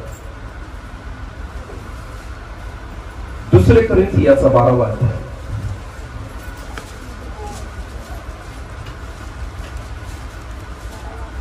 2 कोरिंथियाचा 12वा अध्याय, सॉरी नाही, रोमकरास पत्र याचा 8वा अध्याय करा. रोमकरास पत्र याचा 8वा अध्याय आणि वचन 28 वाचू आपण. रोम 8:28. वचन म्हणतं, पौल म्हणतो, परंतु आपल्याला ठाऊक आहे की देवावर प्रीती करणाऱ्यांना, कोणावर? कोणासाठी म्हटलेले वचन? देवावर विश्वास ठेवणारे नाही, देवावर. विश्वास तर अनेक लोक ठेवतात, बायबल म्हणतं भूत पण ठेवतात. विश्वास ठेवणाऱ्यांबद्दल नाही म्हणते वचन, देवावर प्रीती करणारे. हालेलुया. बरं, मला एक सांगा, घरामध्ये जो व्यक्ती असतो तो नोकरीला का जातो, श्रम का करतो, मजुरी का करतो, शेती का करतो, उन्हातानात काबाड कष्ट कोणासाठी करतो? कोणासाठी? कुटुंबामध्ये कोण कोण असतं त्याचं? त्याची पत्नी, त्यानंतर त्याचे आई वडील, त्याचे लेकरं, बरोबर आहे ना? मग यांच्यासाठी तो उन्हातानात काबाड कष्ट का करतो? कारण तो त्यांच्यावर काय करतो? प्रेम करतो. बोला, काय करतो? नीट लक्ष द्या. प्रेम जर कराल ना तरच तुम्ही हे करू शकता, अन्यथा तुम्ही करू शकणार नाही. नीट लक्ष द्या. एक मित्र एका मित्रासोबत फिरतो, ठीक आहे, कारण त्यांचा एकमेकांवर विश्वास आहे. बोला, काय एकमेकांवर विश्वास आहे. पण एक बाप आपल्या परिवारासाठी जीव द्यायला सुद्धा तयार असतो, कारण त्याचा आपल्या परिवारावर काय आहे? प्रेम. बोला, काय आहे? विश्वास आणि प्रेमामध्ये फार अंतर आहे. हालेलुया. देवाची इच्छा आहे, परमेश्वर कोणावर कृपा करतो? नीट लक्ष द्या. बायबल काय म्हणतं? परत वाचा ते वचन. परंतु आपल्याला ठाऊक आहे की देवावर प्रीती करणाऱ्यांना, म्हणजे त्याच्या संकल्पाप्रमाणे बोलावलेल्यांना. हालेलुया. देव जे देवावर प्रेम करतात ना, देवाने त्यांच्यासाठी संकल्प केलेला आहे. काय केलेला आहे? संकल्प कशाला म्हणतात? संकल्प म्हणजे काय? योजना नाही म्हणू शकत. संकल्प आणि योजनेमध्ये काय फरक आहे? संकल्प हा आहे की मला तो पूर्ण करायचाच आहे, त्याला म्हणतात संकल्प करणे. एखाद्या गोष्ट काय म्हणतात? संकल्प. मी संकल्प घेतला की मी गोष्ट करेल. योजना तर आपण खूप करतो की नाही? उद्यापासून प्रार्थना करेल, केली का? संकल्प उद्याचा नसतो, संकल्प कधीचा असतो? आजचा असतो. बोला, कधीचा असतो? आत्ता जो केला जातो त्याला काय म्हणतात? आणि योजना ज्या असतात त्या भविष्याच्या असतात. योजना कशाच्या असतात? आणि संकल्प जो असतो तो वर्तमान काळाचा असतो, आत्ताचा. हालेलुया. देवाने जे लोक त्याच्यावर प्रेम करतात त्यांच्यासाठी योजना नाही केल्या, काय केलाय? संकल्प. बोला, काय केलाय? देवाने ठरवलंय मी करेल यांच्या जीवनामध्ये काम. हालेलुया. सांगा, देवावर प्रेम करायचं का नुसता विश्वास ठेवायचा? काय करायचं? प्रेम. बोला, काय करायचं? आणि जो प्रेम करतो ना तो नेहमी त्याच्यासोबत राहण्याची इच्छा असते. हालेलुया. तुम्हाला 5 स्टार हॉटेलमध्ये ठेवलं महिनाभर तरी तुमची ओढ कुठं असते? आपल्या घराकडे. बोला, कुठं असते? घराकडे. कारण तुम्हाला माहिती घरी मला काय मिळतं? प्रेम. बोला, घरी मला काय मिळतं? ते हॉटेलमध्ये भेटणार नाही. हॉटेलमध्ये चांगले वेटर असतात, त्या ठिकाणी मस्त ते सूट बीट घातलेले आपल्याला चांगलं जेवण आणून देतात. पण जे घरी प्रेमाने तुम्हाला भेटतं ना त्याची सर तिथे येणार नाही. शेवटी तुमची ओढ कशाकडे असते? घराकडे. कारण तिथं मला प्रेम मिळतं. हालेलुया. नीट लक्ष द्या. जेव्हा तुम्ही देवावर प्रेम कराल ना, देवाची ओढ कोणाकडे असेल? आपल्याकडे. बोला, कोणाकडे असेल? आपण नुसता विश्वास ठेवतो आणि निघून जातो दर रविवारी.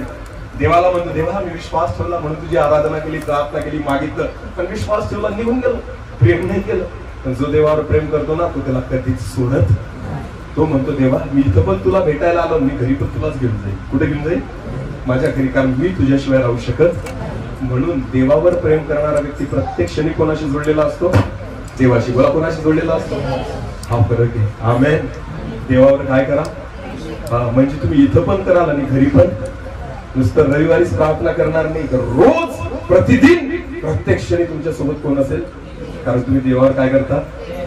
हालेलुया. ज्यावेळेस तुम्ही देवावर प्रेम कराल ना, तो देव तुमच्याविषयी संकल्प घेईल. काय घेईल? संकल्प. बोला, काय घेईल? आणि देव कधीच वाईट संकल्प घेत. देवाचे संकल्प नेहमी कसे असतात? बायबल देवाचं वचन म्हणतं की परमेश्वराची योजना ही तुमच्या योजनेपेक्षा महान आहे. हालेलुया. अधिक भलाई उत्पन्न करणारी आहे. आमेन. वाचा, पुढे वाचा.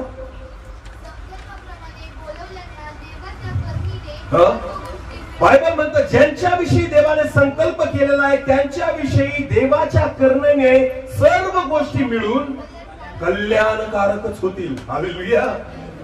भले चढ उतार येतील, समस्या येतील, अडचणी येतील, दुःख निराशा येतील, पण बायबल म्हणतं शेवटी याचा शेवट काय होणार आहे?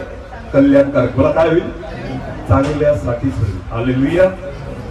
बरं, योसेफ आठवतो तुम्हाला बायबल मध्ये? योसेफ माहिती आहे तुम्हाला? योसेफ जो याकोबाचा मुलगा आहे, 12 मुलं आणि त्याच्यापैकी जो योसेफ आहे, सख्या भावांनी योसेफाला काय केलं? विकून टाकलं. बोला, काय केलं? विकून टाकलं. काय वाटलं असेल योसेफाला की माझ्या भावांनीच मला काय केलं? विकलं. ठीक आहे, विकलं तर विकलं. तिथून ज्याच्या हाती विकलं त्याने जाऊन अजून मिस्र देशामध्ये त्याला काय केलं?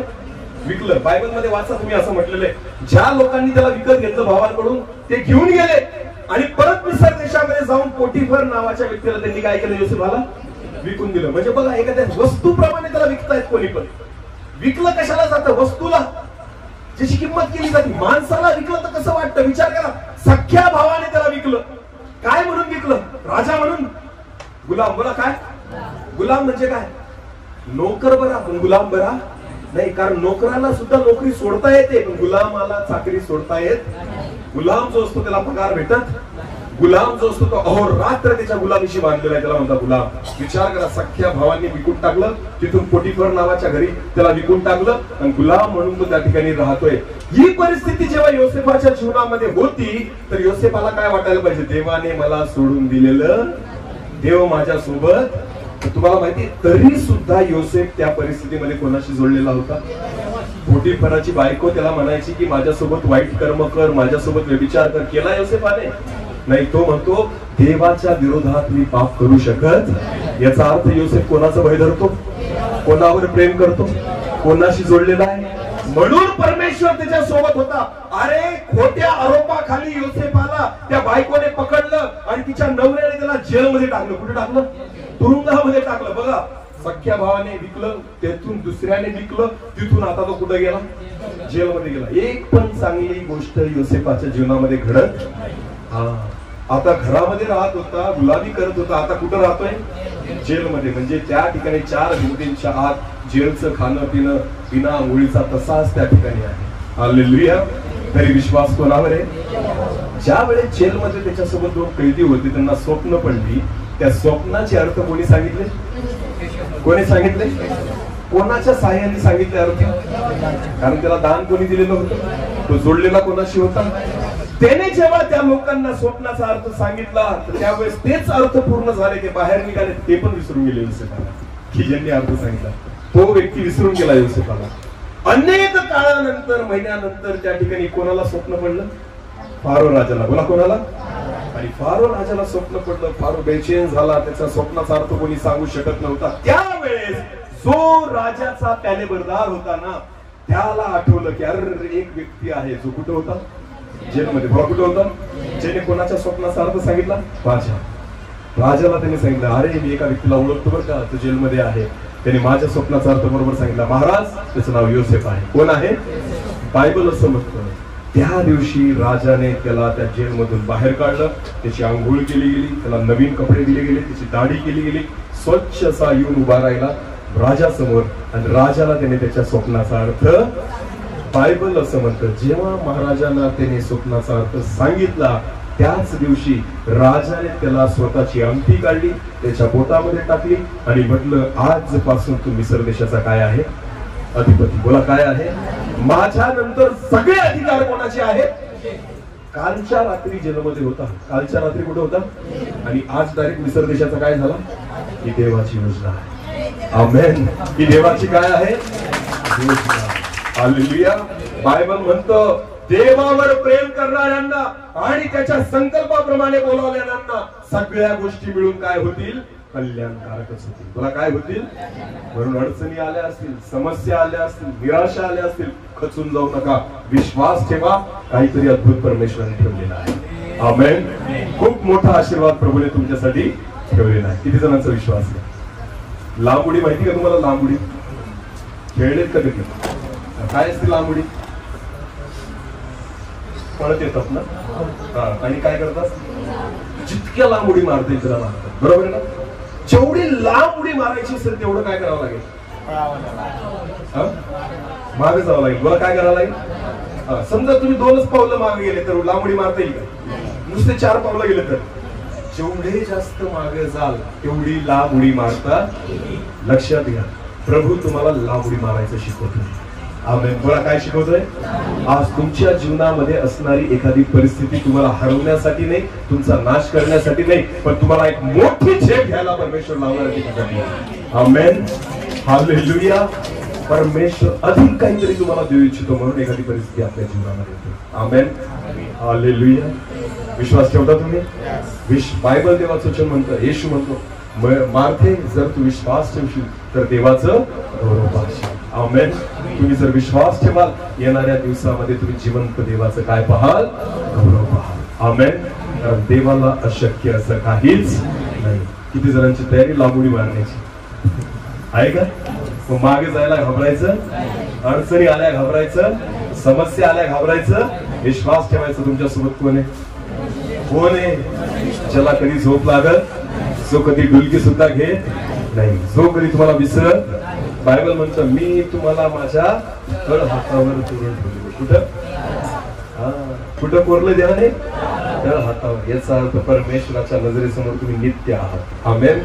देव एका क्षणासाठी सुद्धा तुम्हाला वेगळं सोडणार नाही. हालेलुया. देवळाली प्रवरा, मला माहिती पण नव्हतं असं गाव आहे, पण देव इथं घेऊन आला. आमेन. हे का माहिती तुम्हाला? कारण देव तुमच्यावर काय करतो? विश्वास ती महान परमेश्वर. 200-250 किलोमीटर आहे आमचं गाव इथून. 250 किलोमीटर. विचार करा, तिथनं प्रभू इथपर्यंत घेऊन आला, ज्या भागात मी आजपर्यंत आलो नाही. आणि प्रभू ज्या गोष्टी बोललाय आज आपल्याशी, ते ह्यासाठी बोलणार कारण देवाला माझी काळजी नव्हती, तर देवाला कोणाची काळजी होती? तुमची. आमेन. देवाची इच्छा आहे इथून पुढे देवळाली प्रभूच्या मंडळीने कशी उडी मारावी, कशी झेप मारावी. म्हणून कदाचित अडचणी, समस्या, निराशा, दुःख थोडेफार येतील आपल्या जीवनामध्ये, पण ते तुमच्या नाशासाठी नाही, तुमच्या भल्यासाठी आहे. तुला कशासाठी आहे? भल्यासाठी. जर अडचण आली नसती तर देव कळला, आजार आला नसता तर देव कळला, समस्या आली नसती तर देव कळला नसता. पण किमान त्या गोष्टीमुळे तुम्हाला जिवंत देवाची काय झाली? ओळख झाली. तुला काय झाली? अजून काय पाहिजे मला सांगा. आमेन. अजून काय पाहिजे? अरे देव कळला, ही सगळ्यात मोठी गोष्ट. देवच तर कळत नाही लोकांना, बाकी सगळं कळलं. हालेलुया. बाबांनो, तुम्हाला आणि मला जे कळलंय ना ते चांगल्या चांगल्याला नाही कळलं. आमेन. तुम्हाला फक्त या 60 वर्षाचं नाही कळलंय, तुम्हाला अनंतकालिक जीवनाचं कळून गेलेलं आहे. आमेन. कोणत्या जीवनाचं कळून गेलंय? मेल्यानंतर सुद्धा काय होईल आपल्याला माहिती आहे. हालेलुया.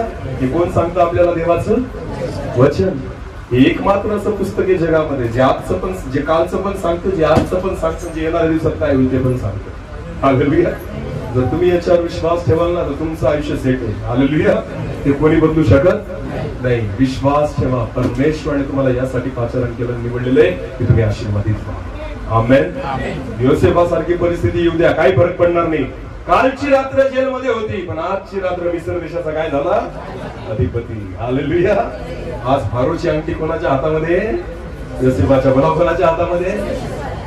आज गुलाम असाल काही फरक पडत नाही. उद्या आपण काय घालणार आहोत? अंगठी. बोला, काय घालणार आहोत? अधिकाराची अंगठी तुमच्या हातात असेल. आमेन. सर्व प्रकारचे अधिकार, श्रेष्ठ अधिकार तुमच्या हातामध्ये असतील. विश्वास ठेवा. विश्वास ठेवा. एक देवाचा दास म्हणून मी देवाची वाणी तुमच्यापर्यंत आणतोय. जो कोणी विश्वास ठेवेल त्याप्रमाणे होईल. आमेन, आमेन.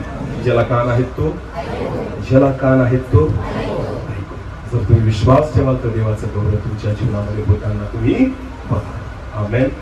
आळशी होऊ, मूर्ख होऊ, स्वतःच्या द्राक्षमळ्याची काय घ्या, भिंत पडू द्यायची, काटेरी झुडपं उगू द्यायचे, काचपिळी उगू द्यायची नाही. स्वतःच्या द्राक्षमळ्याची काळजी घ्या. विश्वास ठेवा. प्रभू अनेक पटीने तुम्हाला आशीर्वादित करेल. आमेन. आपण सर्वजण डोळे झाकू. एक छोटीशी आराधना घेऊ आणि आपण प्रार्थना करू. सर्वजण डोळे बंद करा. धन्यवाद माझ्या देवा. आज ती स्वर्गीय वाणी आज आमच्या कानावर येऊ दिलीस त्याबद्दल धन्यवाद. खरंच परमेश्वर पिता ज्याप्रमाणे शलमोन त्या द्राक्षमळ्याजवळून जात होता आणि त्याने त्या द्राक्षमळ्याची अवस्था पाहिली त्यावेळेस प्रभू त्याला कळलं की हा आळशाचा आणि मूर्खाचा आहे. कारण पूर्णपणे त्या द्राक्षमळ्याची दुरावस्था झालेली. आज पिता मी तुझ्याकडे मागतो. कदाचित आमच्या जीवनाची दुरावस्था झालेली असेल पण देवा आज तुझ्याकडे मी कृपा मागतो की ही दुरावस्था तू बदल. हे तुटलेले कोट परत एकदा उभारले जाऊ दे बाप्पा. हो हे सर्व काटेरी झुडपं तू दूर कर परमेश्वर पिता. आणि माझ्या देवा हा द्राक्षमळा इतरांना आशीर्वादित करणारा होईल असं होते परमेश्वर. आणि हे तेव्हा शक्य आहे ज्यावेळेस आम्ही मालकाला हातामध्ये येऊ देऊ. ज्यावेळेस आम्ही आमच्या मालकाला स्वतःला त्याच्या हातामध्ये समर्पित करू. तूच आमचा मालक आहे. तूच आमचा निर्माण करता परमेश्वर. आणि म्हणून तुझ्या जवळ येण्यासाठी तू आम्हाला सहायता आणि मदत. धन्यवाद. एक छोटस कोरस घेऊ आणि आपण प्रार्थना करू. कुछ पल जो तेरे साथ बैठा हूँ लगता है मुझे मैं जिंदा हूँ. कुछ पल जो तेरे साथ बैठा हूँ लगता है मुझे मैं जिंदा हूँ. अब भी मुझ में सांस बाकी है. अब भी मुझ में सांस बाकी है. तेरे साए में मैं खुश रहता हूँ. लगता है मुझे मैं जिंदा हूँ. कुछ पल जो तेरे साथ बैठा हूँ लगता है मुझे मैं जिंदा हूँ. कुछ अलग से ये बातें हैं चाहे जो भी हालात है. इस दिल को सुकून है यीशु तू जो मेरे साथ है. क्या पता था मुझे तू मोहब्बत है. क्या पता था मुझे तू मोहब्बत है. इस दिल को तो बस तेरी हसरत है. लगता है मुझे मैं जिंदा हूँ. कुछ पल जो तेरे साथ बैठा हूँ लगता है मुझे मैं जिंदा हूँ. तेरे कांधे पे सर हो मेरा और रोलू यूं ही चंदन पर. मेरी नजरें तुझी पर टिकी. वक्त थम जाए दिन जाए कोई तुझ सा नहीं खूबसूरत है. कोई तुझ सा नहीं खूबसूरत है. इस दिल को तो बस तेरी हसरत है. लगता है मुझे मैं जिंदा हूँ. कुछ पल जो तेरे साथ बैठा हूँ, लगता है मुझे मैं जिंदा हूँ, लगता है मुझे मैं जिंदा हूँ, लगता है मुझे मैं जिंदा हूँ. धन्यवाद माझ्या देवा. आम्ही तुझ्या सोबत असावं, तुझ्या सोबत बसावं, तुझ्या सोबत चालावं असं होते. तुझं वचन सांगतं हनोक 300 वर्ष तुझ्या सोबत चालला आणि त्याच्यानंतर तू जिवंत त्याला स्वतःसोबत उचलून घेतला. जो तुझ्या सोबत नित्य चालतो त्याला मरणाचा अनुभव सुद्धा तू येऊ देत नाहीस देवा. माझ्या देवा तो तू महान परमेश्वर. इथं बसलेल्या प्रत्येक भावाला आणि प्रत्येक बहिणीला प्रत्येकाशी वैयक्तिक तू बोललेला आहे, प्रत्येकाची वैयक्तिक भेट तू घेतली आहेस परमेश्वरा. तुझी वाणी आज आमच्या कानावर पडू दिलीस त्याबद्दल आम्ही तुझे आभार आणि उपकार मानतो. धन्यवाद. केवळ ऐकणारे नाही पण वचनावर विश्वास ठेवून चालणारे आम्हाला कर. जे बीज आज पेरलं गेलंय 30 पट 60 पट 100 पट फळ देणारा कर. सर्व आदर मान महिमा गौरव सन्मान तुझा आहे प्रभू, तुला आज देतो. प्रार्थना येशू प्रभू तुझ्या पवित्र गोड आणि पराक्रमी नावाने मागितली म्हणतोय. आमेन.